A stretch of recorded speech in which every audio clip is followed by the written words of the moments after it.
Yawa yanda za ku yi video recording ba tare da an san ko video kuke ɗauka ba. Alal misali kuna cikin mutane kuna so ku ɗau video amma kuna ji gari ko to yanda za ku ɗauka ba tare da an san ko kuna ɗauka video ba shine kamar haka na cikin wannan application kuka shigo wannan bito na ƙasa sai ku kunna shi ku yi d'accord. Yanzu in zan fita cikin wayan ma gaba ɗaya yanzu misali daga na danna bito na ƙara volume kusa ku gani na kunna wannan.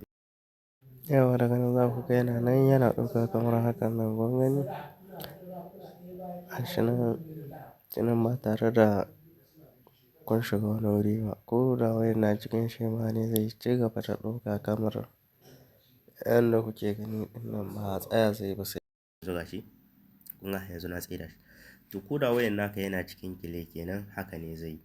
Da fatan kun fahimce ni kamar wayan ku yana cikin shema ko yana da mode pass to duka wannan ba zai hana shi ɗauka ba zai ɗauki video ba tare da kaga an san ko video kake ɗauka ba. Wannan shi na takaice in kuna kallon wannan video ku shiga ƙasa description ina za ku ga link kuna danna wannan link ɗin zai kai ku kuje ku sauko wannan application ɗin kai tsaye kuna ga video da ɗauka yanzu za mu shiga kai kun gani.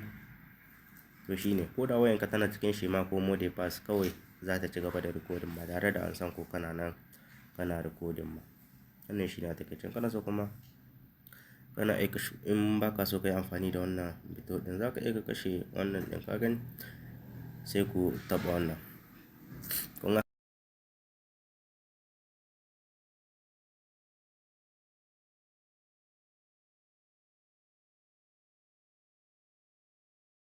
ga rete gashi nan kun ga na tsaida shi kuma ta ɗauki wajen video biyu kenan.